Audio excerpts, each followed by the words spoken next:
Okay, I promise this is the last, I repeat, last other side of ropes column for the year 2011 before we go into 2012. Okay, second time in about a month and a half we hit a trifecta. If you don't know who me by now, God help you. Anyway, this is Red, aka Shaka, sub moniker Black Magic. This is the other side of ropes. Of course, online blog, vlog, whatever you want to call it. Columns, what I call it, because it's mine, damn it. And that's what I was writing for the past 7+ years about independent wrestling from a wrestler's point of view. And of course, that'd be yours truly. Now, here's a question. We're going to dig back about another almost 13 years. Anybody remember Scoop Central? Ah, yeah, Scoop Central. Yeah. Now, I got to admit, like going to the tail end of my first year, going to my second year, everybody and their grandmother that had a computer, had internet, and this is before DSL even came out. Everybody had dial-up, okay, which is a dinosaur now. You go on Scoops Wrestling, and this kind of like messed it up for us, so to speak, after the hotlines, because you can sit up there if you miss Raw, if you miss SmackDown, or if you miss Nitro, they give you the recap and their comicals all get out. Little did we know that would be a bit of a downfall, but they also gave us spoilers. Oh yeah, before anybody else did it, it was spoilers. They also had Lords of Pain, but the main thing was Scoops. They also sponsored a big event back in like close to mid '99. There was like a lot of like a good, like I'd say we're like about a dozen or so, at least more than a dozen, maybe 10 indie promotions at the time. It was an interpromotional thing. It was called Break the Barrier. You get to see guys like Mike Quackenbush, the Ghetto Superstar. For some odd reason, I can't remember his name right about now. That's how long it's been. But the guy was mad talented. They actually had was the Steel City Wrestling Lord of the Dance title, which specified it was a three-way dance, but it was one of the best three-ways I've ever seen on the indie circuit. This is back in '99. Because I actually ordered the tape. You had a guy named Fang going up against Abdullah the Butcher. You had the Beastmaster Rick Link. I think he got involved with Abby too. I could be wrong. And we even got to see the Raging Bull Manny Fernandez. You had the Atomic Dog, who was one of the last students of the late Junkyard Dog. You had the guys from out in the West Coast, like Boyce LeGrand.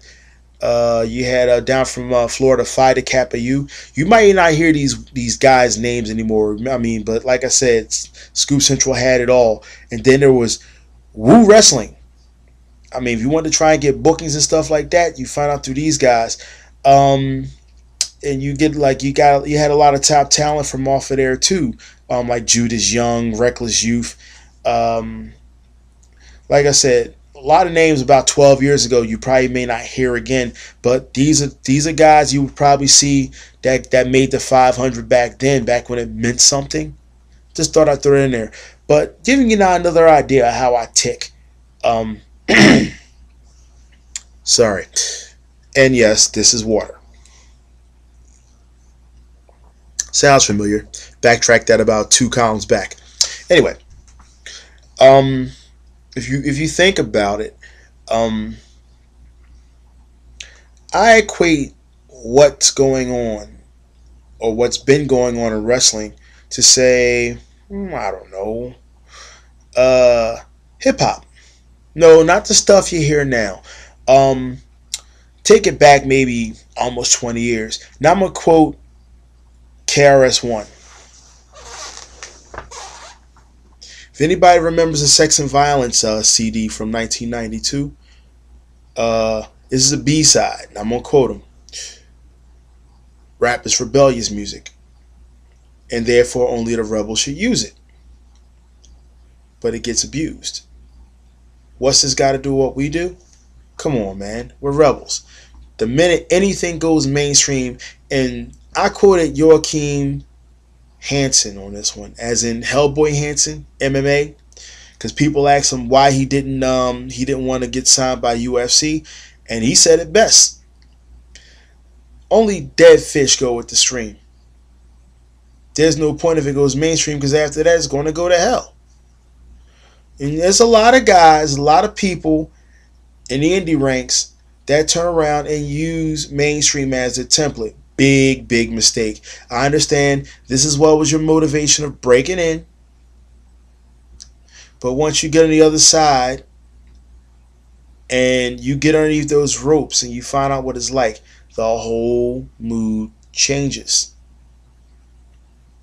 You guys are pretty much watching the pay-per-views and the syndicated shows because you're waiting for a change to happen. Ain't going to happen. Probably not in his lifetime. You know why? They don't care. It's a whole different animal once it goes on mainstream. It's not in the hands of the people anymore. It's a corporate entity now. This is in the hands of the boardrooms. This is why you have writers. This is why it's gone to shit, so to speak. It's going to writers, because these are the people who think wrestling is what they see on TV. They took advantage of it. They don't care. All they want is ratings. It's in the hands of the rebels. Always have been, always will. We're in the indies. We didn't sign a blood pact saying that what's going on over there has to be done over here. That's what I've been trying to say. I didn't sign a blood pact for it. And like I said, I'm one of the few people who's willing to admit that when I broke in back in 1998, I wasn't trying to break into over there, because I knew the odds were stacked against me. One of the main reasons why, the color of my skin. There it is. Sorry, it's true. You can say, well, there's black people. Yeah. And you can count them on one fucking hand.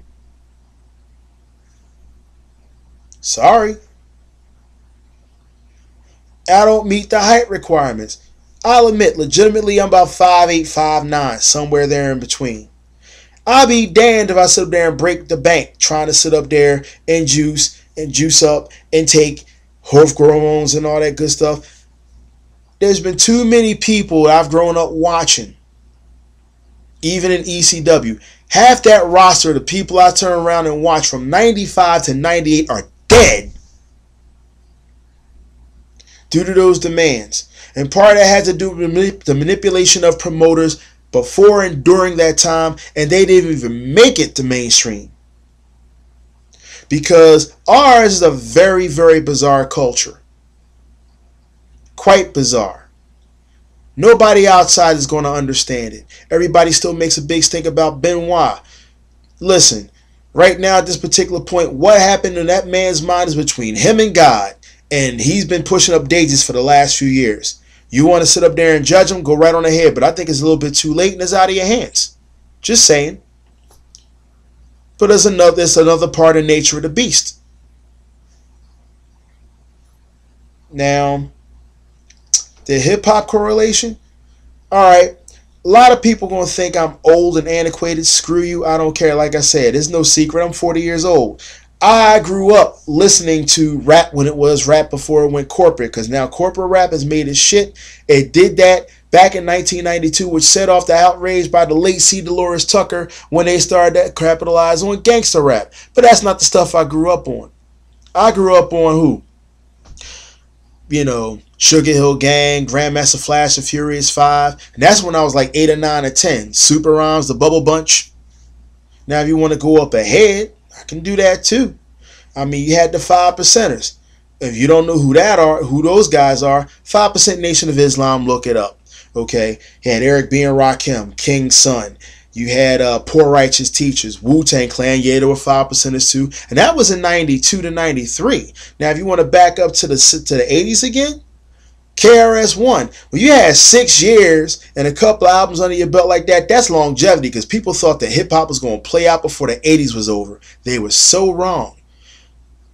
Public Enemy and the S1Ws were from FOI. If you know who that is, look that up too. Fruit of Islam. Why do you think the choreography came the way it did? And it worked. It was sharp. Their drilling ceremonies is on point, and they weren't even military, but they knew how to work it. That's how discipline goes. And these dudes turned around and took a lot of hints and a lot of notes going on the tours with the arena guys on it back when Arena Rock was big with U2, Gang of Four, all those cats. They did that. Now, if they're lucky, they're headlining the House of Blues because now they're antiquated.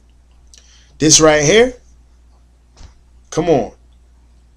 There is too much going on in the 21st century, and we're in the second decade, and everybody's trying to act like this is still the 80s. It ain't gonna work. I was saying this, and I've been saying this since my mid-30s, for God's sakes. Y'all don't want to listen? That's on you, but I'm not trying to shove anything down anybody's throats. Y'all seeing what the results are already. Worst come to worst, I can step out altogether and just laugh at you. But I'm still in it, and this is my passion. But at the same time, I'm not going to keep running the whole bit. But just to put a little seed in there going into the next year. And just a reminder, coming up this Sunday, I believe it's a Sunday, myself, White Trash Johnny Logan, if you ever get spell checker, get a damn dictionary, you schmuck. Got the internet, use it. I just like busting the stones. Anyway, myself, Johnny Logan, Top Rope Radio, 8 p.m. Pacific, 11 p.m. Eastern. This is, of course, on New Year's Day. We have Scorch the Clown from Freak Show Championship Wrestling. Stay tuned. We got some more stuff coming up.